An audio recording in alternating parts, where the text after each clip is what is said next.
Hey friend, welcome to the Halfway to Dead podcast. I'm your host, Jen Lovell. Listen, you and I have reached that age where we are done with the bullshit. We know that midlife is our chance to flip the script and experience life on our own terms. It's time to reconnect with our higher selves and reclaim our inner peace. Are you ready with an open heart and an open mind? Awesome, you're in the right place. Hop in and ride shotgun with me on this midlife spiritual journey. Okay, Micki Abels is back. As promised, Micki has come back for another episode to teach us how to heal our mind, body, and spirit on a cellular level. In case you haven't listened to episode 1, or just as a reminder, Micki wrote the book, My Soul Contract, a teaching memoir of trauma, truth, and transformation. Micki's a certified transformational life coach and a meditation instructor. She has a new program called Wake Up in Your Dream, where she says, change is not hard, it's uncomfortable. And she's here to guide you through it. She loves music, dancing, yoga. She's a hippie at heart. Okay, in this episode, we talk about healing at a cellular level through epigenetics and metaphysics, which is a mouthful, but she helps us sort it out. We talked about our ability to heal ourselves, not only from current health problems, but also the fact that we are not stuck with the genes we inherited from our parents that cause different things in our body, like diabetes, things that get passed on from generation to generation. We are not stuck. We can still heal ourselves. And during this episode, Micki and I both share stories of our own healing journey. Lots of good stuff today. Let's get into it. Hey, Micki, thanks for coming back. Thank you. I promised you guys Micki was coming back to tell us all about healing our cells and about the mind, body, spirit connection. And so here we are. We're back. I think it's so important because we all need to heal stuff. Mm-hmm. We all, especially at this age, we all have some medical stuff starting to go on. And we can all do this.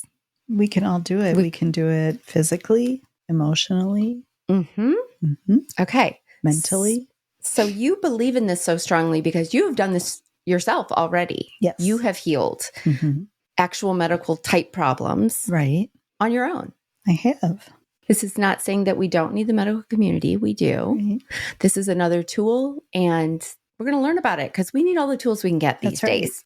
Just give us a quick example of one way that you have healed your body. So the very first time, and I can't remember from the original episode, the first episode that we did, but the very first time that I decided, I want to do this, I want to try it. I think we get so acclimated to things that are going on with our bodies that then to sit there and search, because we've been living with it for so long, to search for something like, what can I heal? Unless you have something very acute that's going on. If you've got, gut issues or, things like that you're struggling with on a regular basis, that person, of course, could say, I definitely want to heal this. For me, I kind of had to think about it a little bit. So one of the things that I decided, I had been sort of struggling with a lot of muscle and, back pain and that through the years. Like a chronic pain. Yeah. And neck and those kinds of things. And I write about it in the book, and I write about a meditation that I had specifically about healing my neck and what came up for that. So what I decided to do was to use that meditation to go with that, use signs and symbols in it to instruct energy to a different matter and tell that exactly how to work in your body in your favor to heal. Okay. That was my first moment where I thought, oh my gosh, it's actually working. And it worked very quickly. I had another acute injury, I would call it. It was in yoga. I was in a pose, and my yoga teacher actually saw the expression on my face when it happened. I had been going to yoga for a very long time at this point. So she knew that I had done something, and she sort of mouthed over to me, "Are you okay?" And I thought, nope, sure not. This was a couple of weeks before my son's wedding, and I got down on my mat and I laid there till the end of class, and I thought, I don't know what I did, but I'm not going to be able to dance with my son at his wedding. On the drive home, I decided to call my daughter-in-law to be, whose physical therapist and ask her for some advice. Mm-hmm. She didn't like that it made a loud popping noise. And so anyways, I got home and I was starting to get a little worried. And then I thought, wait a minute, why am I going right to my familiar? Yeah. And just worrying and asking everybody else what I should do. What do you think this is? And then hoping and praying it goes away. Right. So I meditated and instructed that part of my body to heal. You choose a symbol, a sign, get into meditation and allow it to do the work. Now, it's more involved than that. We could go on and on. And this but that's the basics. And we're going to get into it. So by the next morning, I did it that night. By the next morning, it was, I would say, 90% better. By the time I got ready for work in the morning and went, gone. So I don't know what I did, but... Well, you know what you did. You healed yourself. I don't know what I did to make it, to happen in the first place, but it was gone. But you did it. Yeah. Okay. Yeah. It was gone. Healed. Okay. So you know this works. And I've had some similar things too. Like it definitely is mind over... over everything. When I broke my hip, that was the epitome of because that was a huge decision maker. Is that what I talked about in the first episode? I think we talked a little bit, but so you broke your hip. Yes. And you did not want the surgery. Correct. And so you went through a process of letting it heal. Yes. Where I meditated every day. So again, signs and symbols, instructing that area to heal. The things that happened in my meditations were, I still, like, my jaw drops when you think about it. When I think of it and what I could actually feel in my meditation, things going on in that area of my body. Ooh, you could feel it. Yes. Yeah. At one point, there was so much heat resonating from that I wanted to come out of my meditation just so I could feel the heat. Put my hand on there and see. And I thought, no, just come back. Just keep doing what you're doing. And at every doctor appointment, and they had put enough fear into me that don't put any pressure on it. You were following doctor's instructions also. Yeah. Yes. And so there was that fear, and I was following those instructions because I was afraid if I put weight on it too quickly that I could do more damage. Yes. But also much more in tune to my belief that I can heal my own body. I don't need to go into surgery and get a replacement and... Right. And have to go through all of that. Right. And possibly be left with more chronic pain. Right. So every time I saw the orthopedic surgeon, he would just take the x-rays and tell me, I don't know what you're doing, but you're healing fantastically. Keep doing it. Keep doing what you're doing, which to me those are the best words you can hear in a physician's office, sure. Dentist's office, ophthalmology, whoever. Keep doing what you're doing. Yes. Okay. Yeah. All right. So you have a new wellness coaching program, Wake Up in Your Dream. Okay. So part of it says, I'll just read this. It says, if you want to learn the skills of how to heal your mind, body, and spirit at a cellular level through metaphysics and epigenetics. Yeah. Okay. So we're just going to jump in. Okay. What are we talking about? It sounds real sciencey. It's very sciencey. And the reason I think some people can get into this kind of healing because it's part of their spiritual journey and they're very aware of it and they are tuned into it and they don't care how woo-woo it sounds. Right. And then there's the other part of the population that same thing, spiritual. You want to follow these healing methods, but to have some science behind it. Now you can talk about it. It almost gives you a little bit of freedom. Yes, you can get behind it a little more. Yes. Yes. Say, but there's this. Right. And neuroscientists are backing it up and science is backing it up. So there's that whole other realm that gets involved. And just it connects in a different way to people. Yes. Okay. So let's talk about the science behind it. Okay. Because what are we actually talking about doing to at a cellular level? What are we doing? Okay. So if we talk about epigenetics, so the word, if you break it down, epi is above. So this is work. It's above the gene. Okay. So we were brought up to believe that our genes are our destiny, right? These are things that we inherit. Yeah, we can't change it. And mom has this and dad has that and grandma and grandpa. So I'm probably getting it too. Ready? Right? Yeah. And that's our mindset. Mm-hmm. What we are learning, and what has been proven is that, and by the way, let me just kind of explain what epigenetics is. Okay. So it is the study of how genes can change their expression as a result of changing their environment.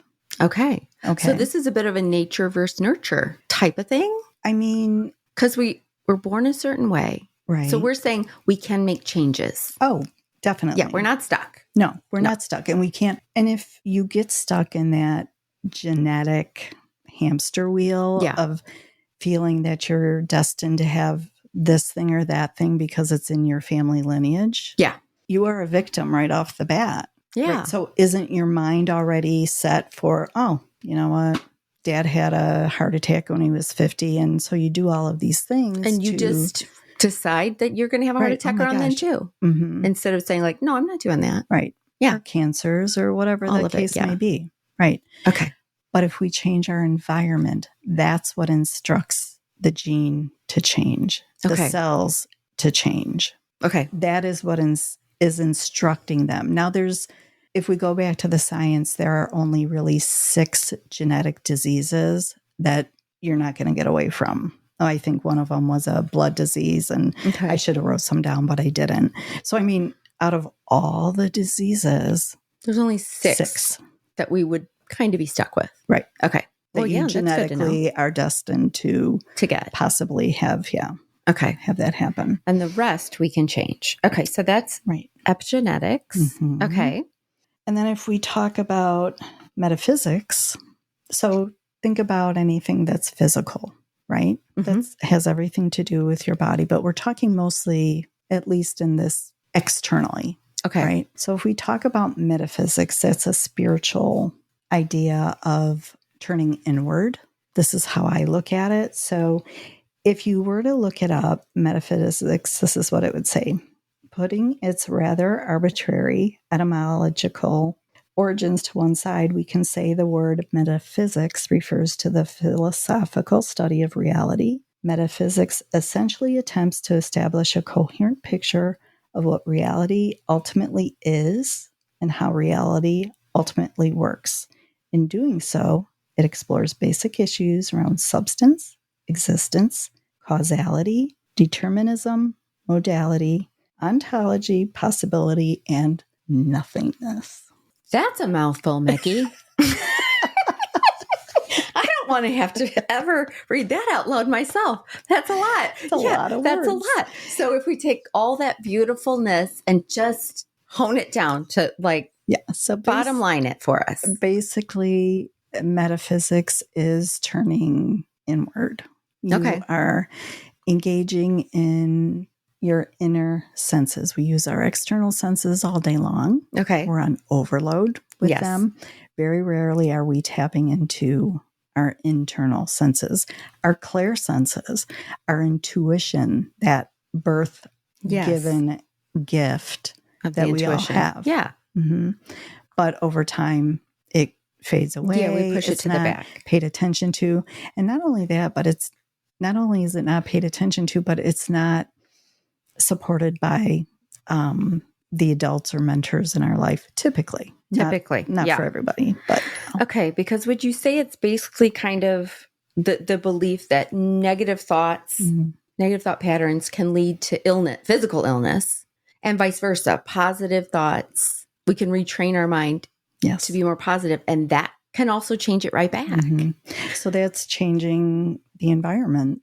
And that is where it all starts, by our thoughts. 100% what you said. Positive thoughts will change a cell. Yeah. And actually, okay, so what do we need to do? Where do we start? What do we need to do to start changing those patterns and healing ourselves? So very, very simply put, is to become aware of your thoughts. Okay. So, become aware of them first. Yes. And figuring out what's bothering you. Mm-hmm. Okay. No, not even so much that. It's this hamster wheel, this mind, the thoughts. We have 70,000 thoughts per day. Yes. And they're always going, but they're going on subconsciously. We're not aware of them. Yeah. We're not in tune to them. Mm-hmm. Sitting at our desk, working, the thoughts are still going. What's happening is a lot of times, most times, those thoughts are not very positive. Right. So we want to become aware of them so that we can change them, because those negative thoughts are affecting your brain that is sending out hormones and, let's say, okay, cortisol. Yes. Is a stress hormone. So you're sitting there just minding your own business, doing your work one day, but your thoughts are going, well, your brain is saying, ooh, this is negative and I need to protect the body. So I'm going to release some hormones. I'm going to release some cortisol, some hormones of stress. So now your body is reacting and it's changing those cells. Yes. Okay. Now, if you're aware of your thoughts, you can begin to change them, redirect them positively. And that also has an effect on your body, your physical body, inside and out, but in of course, a positive way. Yes. So now those hormones that are being released are adrenaline, dopamine. Thank you. The Dopamine. good stuff. Yeah. Yes, all the good stuff. All the stuff right? we want. Yeah. So that affects our cells. You're affecting the environment of those cells by positive thoughts. Thoughts. Changing your thoughts to positive. Because our mind, body, spirit are absolutely all connected. Absolutely. And everything we're doing in one aspect affects all the others. Yes. Yeah. 100%. Okay. So it all starts with our thoughts. So we have figured out, we've stopped and we've started thinking about things more. Like, how am I feeling right now? Why do I feel like that? I don't want to store that. Right. Got enough stored already, so I don't want to store that. So what is it? Visualization. So what do we do though? Like, okay, I'm sitting here and I've realized my thought is negative. What do I do next? So the next thing that you need to do is to practice love and kindness towards yourself. Okay. So let's think of a scenario. I'm getting ready for an important event. I put on a dress that I wore last year and it doesn't fit. So now I'm, oh my gosh, I have all these negative thoughts about what my body looks like and how I feel. And and all of a sudden you're like, okay, I'm a fat ass. I'm not going. Yes. That's what I would think. I'd throw the dress down on top of the 10 other things I just tried on. Right. And I'd be like, forget it. I'm not going. Yeah. I'm not doing it. It's my kid's wedding. I'm not going. No. Like, right. And you're like, wait, I have to go. Right. Okay. So then what do we do? We've decided. So then that is what happens immediately. But then, say the next day, again, just kind of minding your own business, that's going through your head again. The negativity, and you catch yourself and you say, oh, what though? Man, I worked really, really hard and I feel really great. And you know what? It's okay. It's all right that it doesn't fit. Maybe there's other things going on, but you know what? This body is pretty damn freaking amazing. Yes. It is amazing. I am so lucky to be gifted this beautiful body that I get to walk around in. Yeah. That works for me 24/7 without me asking, that fights for me. Yeah. And it's amazing. And so, you know what? I'm going to pick a different outfit. Yeah. I'm just going to pick a different outfit. I'm okay. And you know what? Go with it. My husband thinks I'm gorgeous. That's enough for me. Yeah. Because for the most part, we're hard on ourselves and everybody else thinks we look amazing. Yes. And we're like, see an extra wrinkle that just popped in and we're like, oh no, what am I going to do now? And nobody else will ever notice it. Exactly. Yeah. It's just us. Yeah. So that's very surface kind of example, right? Yes. I'll give you a little story. This is interesting. So I went to my eye doctor, my mom, and this fits in with the epigenetics and the whole how we are conditioned to think and feel a certain way. Went to the eye doctor. My mother was diagnosed before she had passed away with macular degeneration. Okay. So, of course, you fill out all the history when you go to the doctor, right? I see, you have history of macular degeneration in your family. Yes. Okay. Well, I want to take he did these special pictures, and I had seen him for a while, but we were looking at this because of course, now my age was more, we want to look at this. Okay. So he takes these very cool pictures, I thought, and he showed them to me afterwards. So it's taking pictures behind your eye. Yes. And he's showing me all these clouds. He says these clouds are what's going to move into your line of vision and cause macular degeneration. They're all there. Are you seeing okay? Is everything? I'm like, yeah, it's fine. Okay. So I leave there thinking, okay, I know where my meditation is going. Okay. Time to clear up the macular degeneration. Okay. Get rid of those clouds. Yes. Because I know now I have the information. I have the knowledge. Yep. It's the clouds that he showed me that's going to cause the issue. Okay. So now I go in meditation. BB gun pops in my head. I'm going to shoot these clouds out of the sky. Oh, right. All right. Big guns. Yeah. Watch them just obliviate, fall to the ground. They're gone. Okay. So I do this until my next appointment. He's told me to take certain vitamins, etc. Okay. And we'll keep an eye on it. Gave me a chart to work on every day so that it would train my eyes to see past them or whatever. Okay. I think. Okay, fine. But I do my meditation. And I take my vitamins. No. You just did your meditation. Okay. So going for my next appointment. And he does the same thing. And we take the pictures and he sees the clouds. They're still there. But my sight is fine. I don't have any. They're not affecting you. No effects. Okay, we'll check it again. So I leave there and my immediate reaction is, darn it. Why are they gone? I told them to leave. Yes, I told them to leave. What is going on? And I'm driving home and I'm getting myself upset. And then I thought, wait a minute. This is exactly how some of this works. It's not what I thought I would hear when I went to the doctor. The clouds are still there. However, nothing has changed in my eyesight. Right. They aren't affecting you. Fine. Yes. It's fine. Yeah. So even though he was still seeing some residual things, what I had been doing was working because it had not advanced, had not gotten worse. It was fine. So I continue to do that work.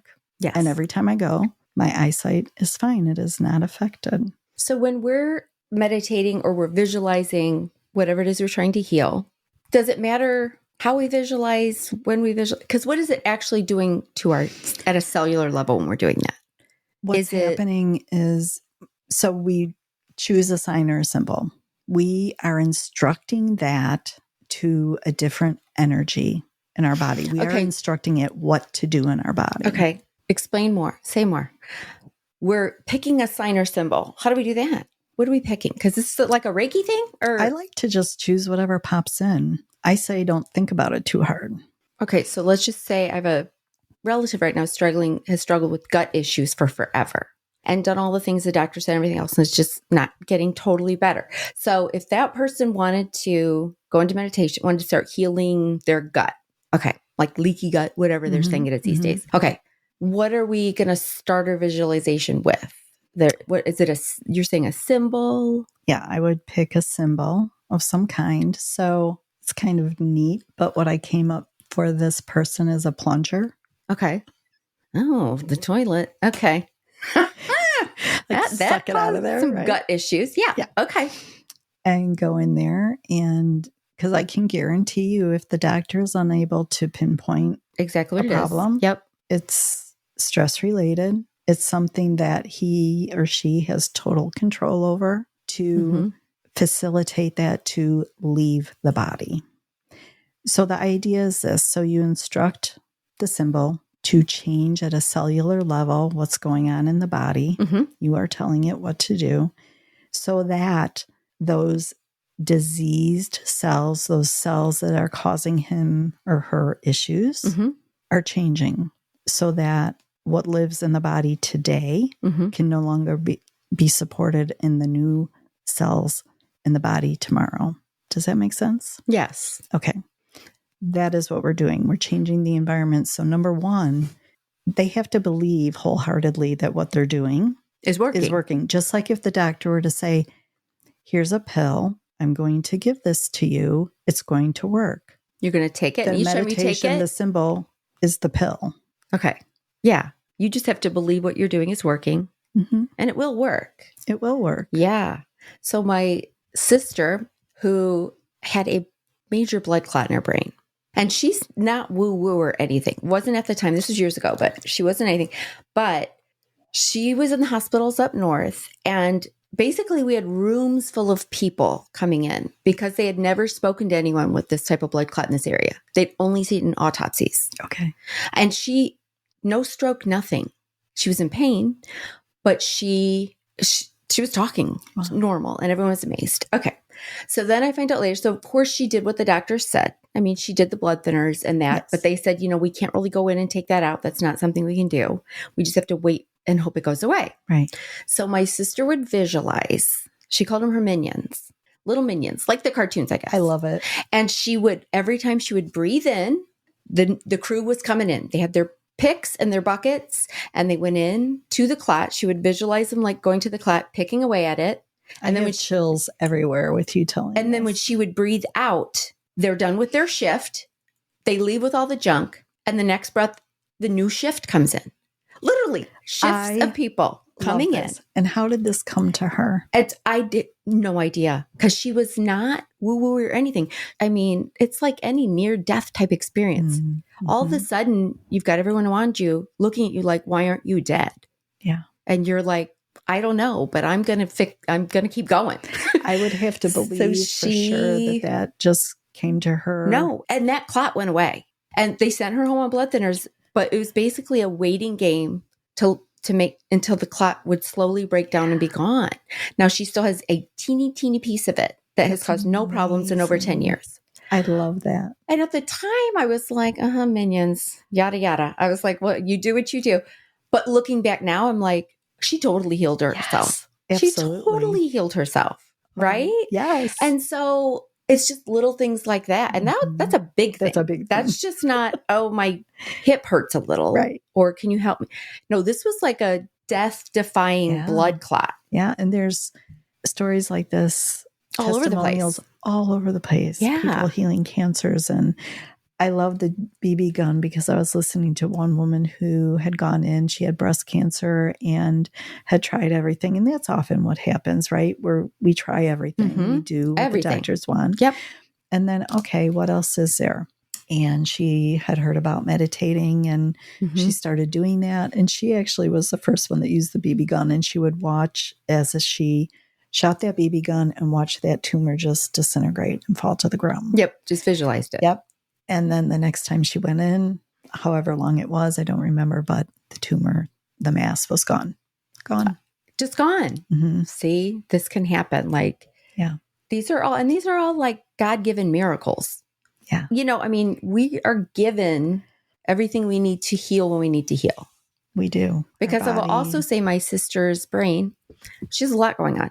And I will say that if you saw her MRI, she has grown all new pathways. Yes. No, I mean, like, she has new veins. Yes. Arteries. Yes. That weren't there when she was younger. This is also talked about often. Yes. Her brain, her body knew to grow new pathways around damaged areas. Mm-hmm. And it just did. Yes. There was no doctors going in and doing anything because, sometimes there's things that doctors can't do. They can't do.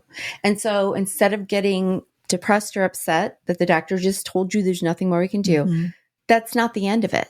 You can do the work on your own and make it happen. Yes. And I like to call in good old Archangel Raphael. Yeah. So I feel connected to angels. Yeah. Okay. So I call him in a lot, and his color is kind of green. Okay. Green and him are associated. Okay. So I liked him because I've hurt my foot even before. And I don't know how or why. It just all of a sudden was hurting. And I went out and I was in the backyard and I just did a meditation. I was like, let's talk about this foot. Yeah. And so I did meditation and I saw almost like a green slime getting in there and soothing it all. And I, said, Raphael, buddy, can you help me? Yeah. And so, I swear I walked away from that swing outside perfectly. It was gone. Yes. I went in, I told my husband, I'm like, well, I I fixed the foot. It's done. I got it. I got this. And they, they look at me like, okay, Jenny. But like, no, I did. I totally did it. And yes, so, you did. yeah. So I'm a big believer in this too. Yeah. So it's just finding something to visualize that feels right to you. Mm-hmm. Whether it's just a color, whether it's the little minions with their picks, whether you've got a BB gun, you're shooting stuff away. Right. Yeah. And just you saying this, I'm thinking I need to start. So I have Alzheimer's in my family. Okay. And I have the gene. All right. I know it's in there. But I am bound and determined that thing's not coming alive. Not on Good this, for you. not in this lifetime. I'm not doing it. And so then I had done some reading that if we can heal some of these cells from past traumas, from other things, we will not be passing it down because our cells have changed. They're damaged. Okay. Then we come together with someone and we make a child.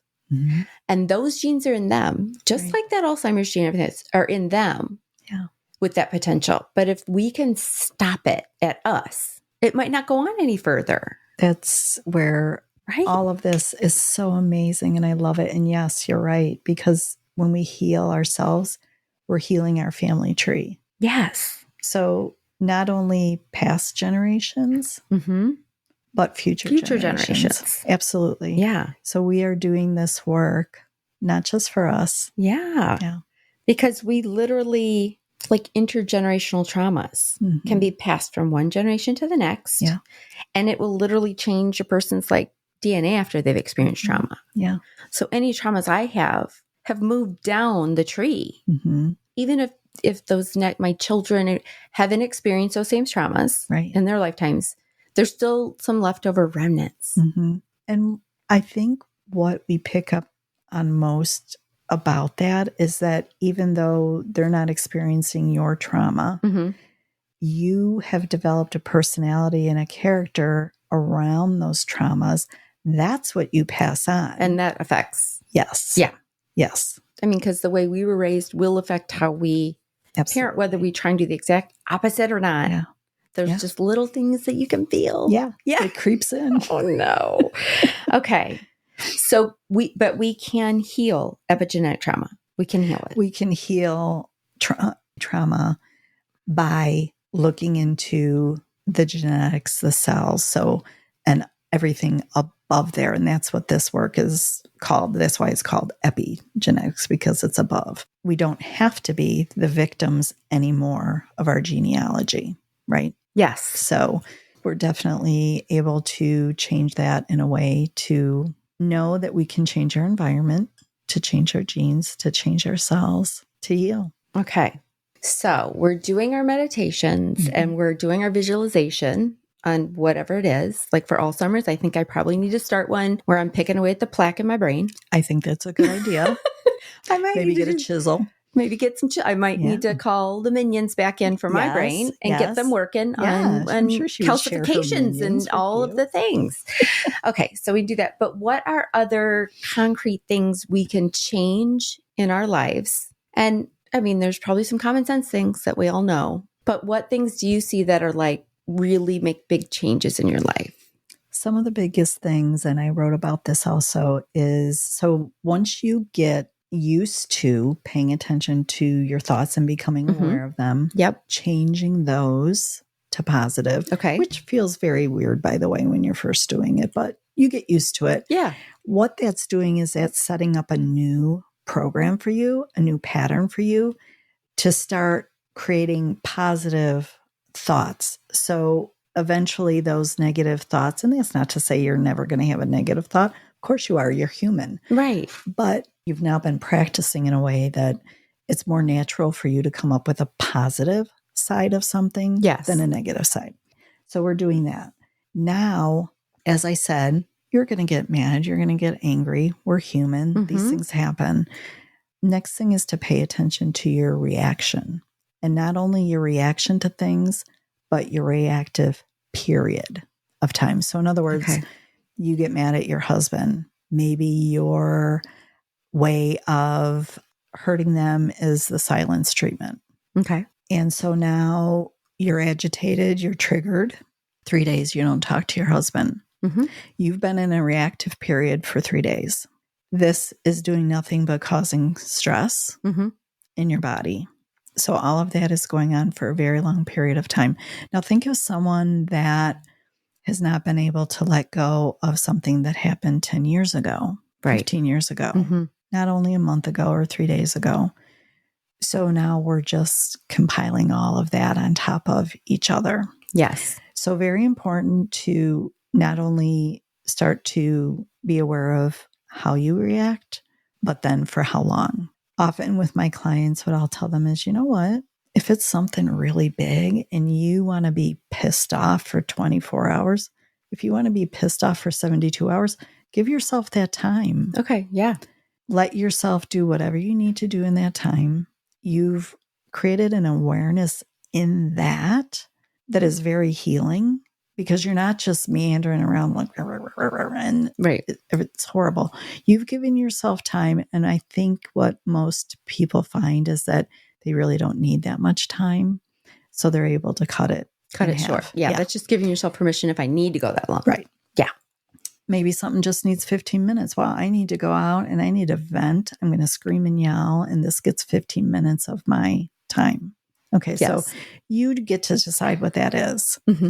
It all has to do with stress and how that's related to the body, and how stress is directly related to our health and well-being and our disease. Yes. Okay.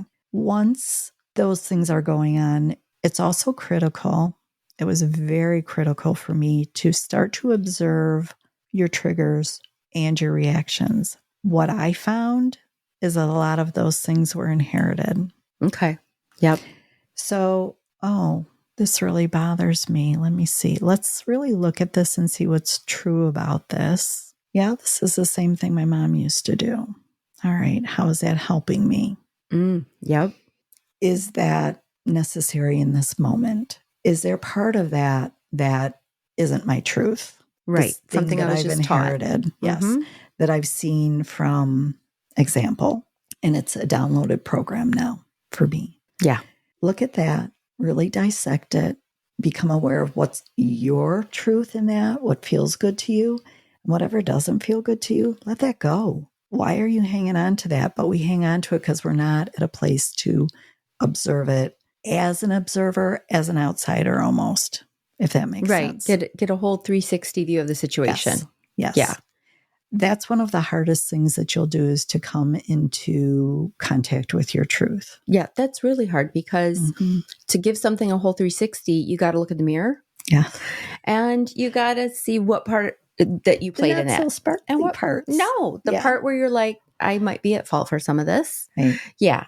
And it's hard for us because we're very good at pointing fingers and blaming, because everybody else. Yep. Yep. Okay. So we have to look at ourselves. Yeah. Yes. Okay. So we have paid attention to how we feel. We've given it a time limit on how long we'll let it be in our brains.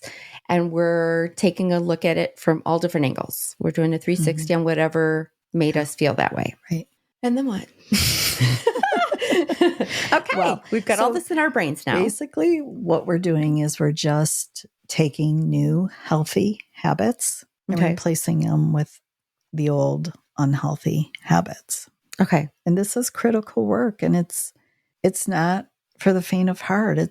I always say, it's not that it's hard, it's uncomfortable. Yeah. Okay. So this is our mind. We're helping control our mind and our bodies. So what are some actual physical things that we need to do? So what happens is, when we have an unresolved trauma, unresolved, unhealed wound. Yes. It settles into a part of the body. It's going to settle into the part of the body that most correlates with that wound, with that injury, with that emotional upset. Okay. Mm-hmm. What can I use for example? Say that when you were a little girl, someone told you that you were ugly. Okay. Let's go there. All right. That sounds so harsh, but okay, we get made fun of for many things when we're a child, or sometimes. Let's just say that that's how you internalized it. Say that no one ever really told you were ugly, but it came across to you in a way that it was never good enough. Your hair wasn't just right, or that outfit didn't look right on you. You struggled with your weight, whatever made you think you were ugly. Right. And that. So now you've internalized it as, you are not attractive. Okay. So here's this unhealed wound, and that's going to settle into your heart space. Mm-hmm. It's also going to settle into your first 3 energy centers, which are your survival centers. Mm-hmm. These are your foundational, where your needs met as you were a child. Were you fed, and did you have a roof over your head, and were you cared for and loved and supported? And so like your root, your sacral, your solar plexus. Yes. Okay. Those are the 3 survival centers. Okay. Oftentimes this is where we are struggling. So as a girl, as a woman, that might have even settled into her second energy center, her reproductive energy centers, right? Mm-hmm. It's definitely sitting in your foundation at the root. Because it's childhood. Yes. So much is there. So that causes blockages. Mm-hmm. It also causes that energy in those centers and around physically to vibrate at a lower frequency. Okay.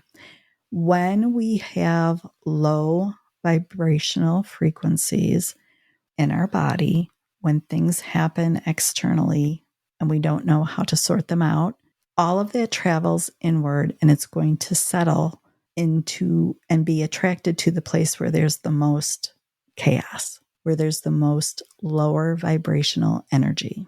Okay. So it's going to store in that spot in your body again. Yes. Okay. So then it builds up and it builds up, and the body is wonderful and highly adaptive until it's not. No, we know how to tuck it away. Yes. Yeah. And then, but at some point, it's going to show to you in back. a physical way. So you're going to have, say this relative with the gut issues. So that's our third, right? That's our solar plexus. Yeah. So there's a lot sitting in there emotionally. Stress is very high there. There's a lot sitting there that has to do with self-confidence and how you see yourself in the world. It has to do with the relation to self. Yes. Okay. So I'm going to assume also that we need, probably just a healthy lifestyle really needs to go hand in hand with this, because none of this is going to work if you're over consuming alcohol, if you're eating really, really bad food with preservatives and stuff, because then we're working against even more. We are, because then we're looking at environmental toxins and because things like that. That changes our cells too. Yes, absolutely. At a cellular level. So we have to probably get rid of some of those things. Agree. And I think a lot of the people that I talk to, this is happening organically, because when they want to begin to make changes, they are first making external changes. In other words, changes in their diet, changes on the way they move their body. And because a lot of times with health things, we're doing all the things the doctors have told us first. Yeah. We're getting all the tests done. We're changing our diet. We're doing all the things, and it's still not getting better. Right. So that's usually when you say, I have to stop relying on the external world. I have to stop relying on the doctors and all my relatives that are giving me advice and everybody else. And I got to figure this out myself. You got to tune in. I got to tune in back into myself, because I had to go through this too, because I had, a bunch of health stuff just come crashing down on me. And I was doing everything the doctors said. I was adding in all this stuff. And then you get to the point where you are just like, I got to get off this wheel. Like, this is crazy. I have to stop depending on waiting for my next doctor's appointment to see what's next, and just get going on this now. And I think health problems are probably one of the reasons we start into a spiritual journey or awakening. I agree. Because we're looking for more. We're looking for more help. We're looking for answers. Yeah. And we're just trying to figure stuff out. One of two things usually happen, and you hit it on the head. So we usually or typically begin to change in that way because we've been given a very scary health diagnosis. Yes. Or something so emotionally traumatic has happened to us where you just feel like your world has just like a big life incident. Yes. It can be a health. It could be a divorce. It could be the tragic loss of someone. And it just all of a sudden sends you spinning. It does. And you've got to just come back home and figure it out on your own. So we begin to feel very lost, right? And so then, we are grasping towards anything to make us feel better. And oftentimes, after we've done all of the other things, like you said, then we're coming back and we really need to start examining us. Yes. What can I just change on my own and do differently? Yeah. And just tapping in and paying attention. And there are people that are so in tune with their bodies, and I applaud them. I wish we could all be like that. But again, that's just a practice. It's just paying attention. When you say in tune to their bodies, you mean they know exactly what they need to do? Yes. And there are people that I've talked to that, you know, they'll have certain sensations in their body. And I think, wow, you're in tune. You know exactly what's going on. Yeah. And then they will, you know, maybe they go see a physician and get some sort of diagnosis, and then they know what to work on because they've gotten some answers. Again, a lot of people don't get answers, and that in itself is so frustrating. No, it's frustrating when you're told you have this and this and this, but there's nothing we can really do to help you. And we can give you a handful of pills. Yeah. But it's not curative. No. And there are so many diseases now that are autoimmune and different things where doctors don't have a cure. No. They can help you out with some symptoms, but you're stuck. Yeah. Yeah. Same with me. So I had to figure out how to make myself feel better. Yes. We got to rely on ourselves. Yes, we do. That's the bottom line. The thing is, as I was saying before, we've been given all of the tools, everything we need. This body it's a miracle. It is a miracle. Like the things, even like I said with my sister making new pathways. Yes. I mean, like to know that we have the power can do that. in our minds to work with our bodies in that way. Yes. We already have a God-given power to heal ourselves and make it happen. Oh my gosh. I love it. And so I don't want to get too deep into the science of it all. We've been talking about noticing how we feel in the moment, acknowledging it, dealing with it. So what about this stuff that's already been buried for a very, very long time? Because it's right about now when it starts peaking back up and we start having health concerns, and we may not even realize that it's old trauma, right? Because we have to go back to our childhood. Yeah. For the most part. Because those first 7 years, we talked about the first 7 years and, you know, how important they are. Yes. Because if we have traumas in our first 7 years, they're buried in there. Yes. They have not left. Yeah. And so we have to do the work on that. So how do you start on that path? That seems like a much harder path than just, I'm day to day going to see how I feel in the moment. I got in an argument with my neighbor and here's how I'm going to deal with it. But I think it's harder to go back to the big stuff we buried. That's a perfect example. So you get in an argument with your neighbor, right? So you're triggered. You know you are. Right. You're upset. You're mad. It's not the neighbor. What happened triggered an unhealed wound for you. Yes. So depending on what happened, I will use this. I write about it in my book. So you have to then do some digging on your own to get to the core, to the foundation of what that belief is, what that wound is. Okay. And then you can begin to heal it. In my book, I write about my husband making a comment about my cleaning, which always triggers me. I consider myself to be almost a fanatic about it. Okay. Came home, house looks great, did my stuff. But he points out one place, top of the refrigerator, not clean. Oh, geez. Nobody cleans up there. Thank you. Those are his issues too. Yeah. But sounds like he needs to do some work on that. But I was triggered. Yeah. So I was already beginning to do this work. So I thought, okay, let the comment go. I'm going to figure out, why am I so triggered by that? Why is that so upsetting to me? I know I'm not upset with him. Right. He just poured salt in the wound. Yep. So let's go and figure that out. So for me, I meditate. And what I do is I begin to feel, okay, when was another time I felt like that I felt this same rage, this same, you said something and I'm I'm not taking it. Yeah. And go back and go back. Be very patient with yourself and keep allowing yourself to go further and further and further back. And what ended up happening for me, and what will happen for anybody that can allow themselves to get quiet enough and tune in and let those memories come forward, is I remembered a time when I was very small. I'll condense the story. Basically, big deal in my house. We all cleaned the house. My dad worked nights. He came home.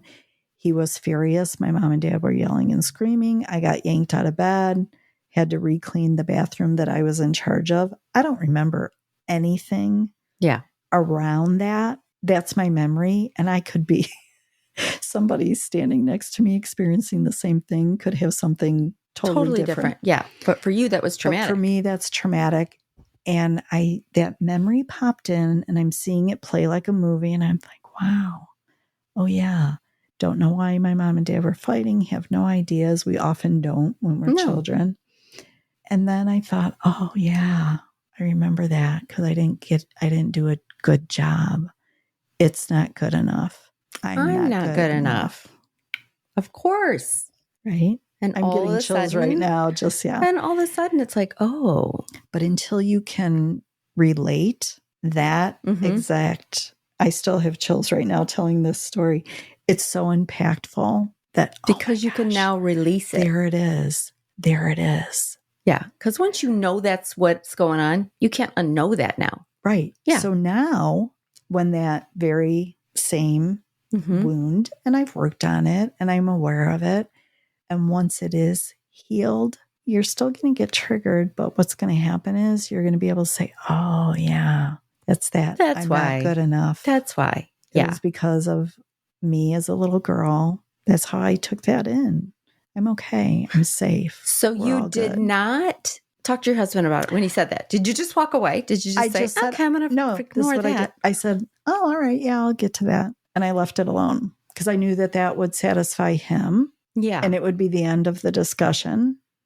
And normally this would have put me into a rage for about 3 days and I wouldn't have said a word to him. Okay. So you do silent. Because I feel like I would have been like, sorry, what'd you just say? Okay. How about you effing clean the top of the fridge yourself? Right? I even hate to tell that story. And then you start, and I would have started. My husband look like a and jerk. I would have started listing off all the things I did. Like, just that's what proof. I did in my book. Like I was on trial. Are you kidding me? I mean, in my head, that's what I was saying. Yeah, because all of a sudden you feel like you've been put on trial and you have to prove your innocence. Yeah. No. Yeah. So yes, all of that went on in my head, but I didn't let it come out of my mouth as I normally would have. So it's that realization that way to say, okay, all right. Think it through. I need to look at this. Think it through. Yeah. This is huge. Other thing is body language. When you react to something, watch how your body reacts. Pay attention to that. Yeah. And then you'll know like, ooh, something's off. Yeah, something's up. Something's off. So there's such a huge part of this that is just awareness, self-awareness. Awareness, being aware, and then being aware of what's going on and how we're reacting to your thoughts, your reaction. Is it appropriate or not? Because we have to remember the other person has no idea what's going on in your brain. They didn't know that they triggered childhood trauma. Yes. They're just looking at you like you're nuts. Yeah. So in a way, I offered my husband a lot of grace that day. Yes. See? Right? And at the same time, I was like, oh, yeah. And then maybe you can circle back later and say, hey, I just want to let you know, I didn't like hearing that. Right. But I do realize why it bothered me. And I guess, and I know you didn't mean to like come in here and piss me off. On the flip side of that, and I also make sure I say this, my husband is very complimentary. Oh my God, babe, the house looks great. I love it. It feels so good to come home to this. So thank you. He's very much that person. Mm-hmm. Yes. So, but this one, I was like, You were like, nope. I've been sweating all day cleaning. And you just looked at the fridge.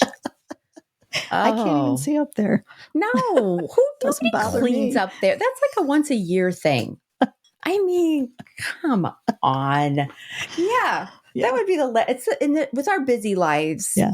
But isn't it also something that I can look at that and think, wow, it was huge. It was pivotal for me to discover that just about that little myself, tiny moment to have affect all the bigger moments in a way where I have to say, thank you. Thank you for giving me that. Yeah. Thanks for being a little bit of a jerk. Right. Because it made me realize some stuff. Because I had to really look at that. Yeah. And it was a huge deal for me. Yeah.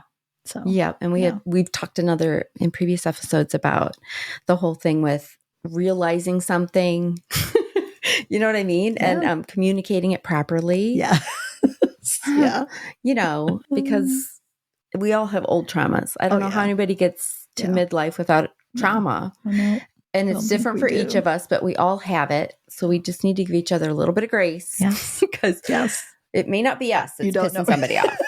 Right. They got stuff going on in their own world and you just let it go. Yeah. And like you said, the day-to-day thing and how long you're going to let it go. Mm-hmm. I have someone recently who kind of ticked me off a little bit, and they're not an ancillary. They're not. So we have our core people, like our family, our close friends, our core people. So this is someone who's like outside of that. And I just decided, and I was like, do I want to bring it up to him? Do I need to say something? And then I was like, no, I don't want to store this. I don't want to give them, they're not important enough in my life to allow anything to store from them. Right. So then I just made the decision. No, I'm going to think this through. I usually give myself a 3-day waiting period, like a gun. Oh, okay.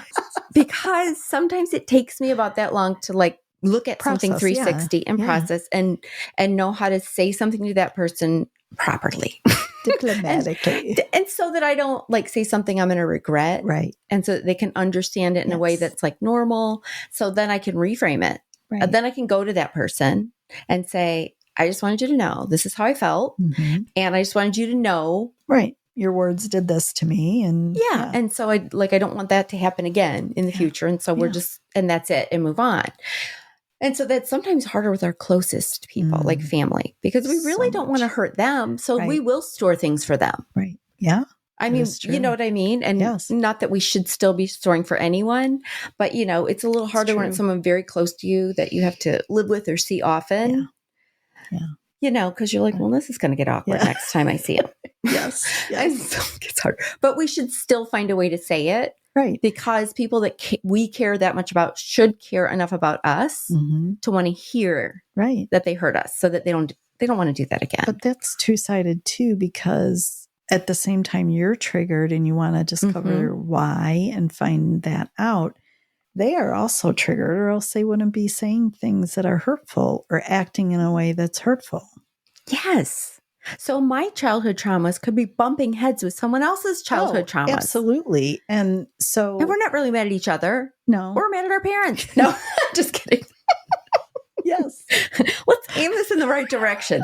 It always goes back to the parents, right? My kids are aiming at me. I'm aiming we're all aiming back at our parents. But no, but I mean, so just think about that too. At that same time, that's what they're dealing with. So yes. Yeah. So the bottom line is that we can heal ourselves. We can change our actual genes and the junk that's kind of holding them back from working properly. Yeah. But it all comes down to just our thoughts, and the way we control them, and being healthy in our daily lifestyle. Yes. Too. Yes. I mean, while we're doing this work, this inner work, we also need to take care of these bodies. I agree. Because they do work best in a certain way. The foods, the water, the sleep. Yes. Okay. This episode is not about those things. We know those things. Okay. We know what we're supposed to be doing. We do. We know we're supposed to sleep and all that. And we can, we'll get more into that other times. But this is really about what we can do with our thoughts and our minds. Yes. And we can physically heal ourselves by doing that. Yes. And it's not easy. No. And it's uncomfortable, like you said. It's not hard. It's uncomfortable. It's not hard. It's uncomfortable, which being uncomfortable is hard, Micki. So no, I get what you're saying. Yeah. No, it's doable. And actually it's probably harder not to do it. Yes. And once you start it, it's very hard to go back. Because we're in a hard spot already when we're fighting health issues and mental health issues. Yeah. We're already in a bad spot. Yeah. So there's nowhere to go but up. And I think one of the best things I can say right now is just take something in your life. Take it. Meditate on it. Take some time for yourself. Get quiet.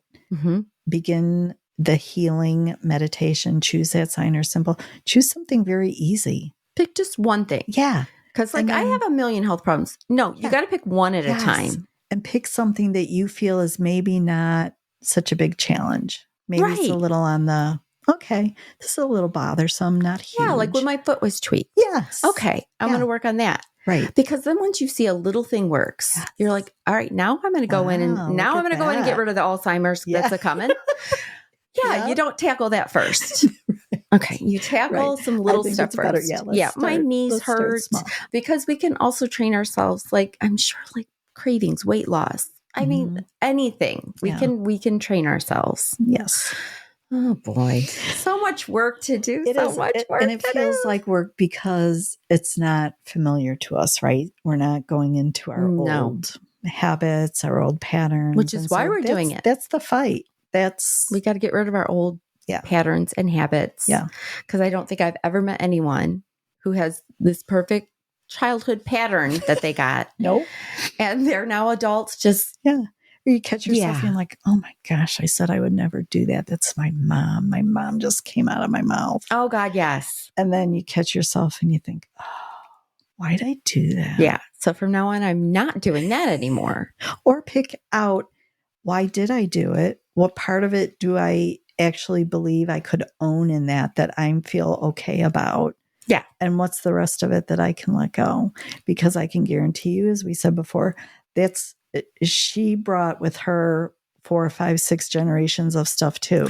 All kinds of stuff. But they didn't know about all this neat, cool stuff. So. No, each generation is waking up a little bit more. Yeah.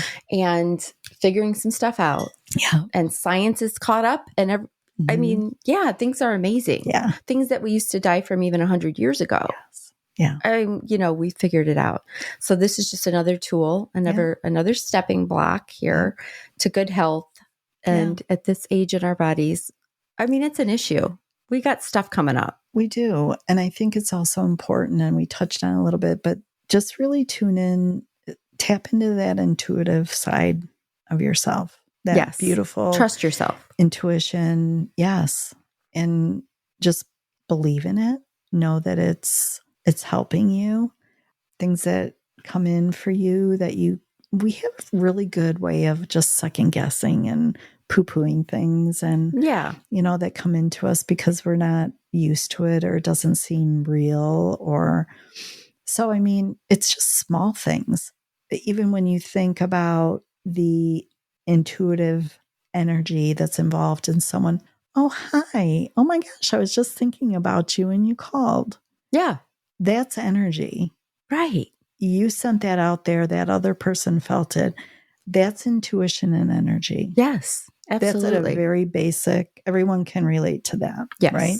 And if you're out there and you're not woo-woo yet, you're listening, you're wanting to believe, you might not be there yet, but listen, it can't hurt. No. Nothing we're saying to work on, it is only going to make things better. It cannot make things worse. No. And you might think it's going to make things worse because you're like, if I draw out some of those traumas, what do I do with them then? But just drawing them out is healing. It's like ripping off a Band-Aid. It's like ripping off the Band-Aid. Mm-hmm. It is healing to bring those things out. Yeah. That's the only way to get them out of the body and out of your mind is to bring them to light. And so whether you're woo-woo or not, I promise you, if you just try some of this and believe it. Yes. Because people who don't believe it at all aren't going to try it. I don't think they're going to try it, but they're also, if they don't believe it and they try it, they're working against a force that's not going to help. You can't have a higher amount of negative energy than positive. Right. You have to switch it, which is really what this is about with our thoughts. We got to switch to a higher vibe life. Yeah. And that's what we'll attract. Yes. We'll bring in the higher vibe things like healing, like healing our stinking bodies. Yeah. And you're putting those thoughts out that I want to heal. I want to find out.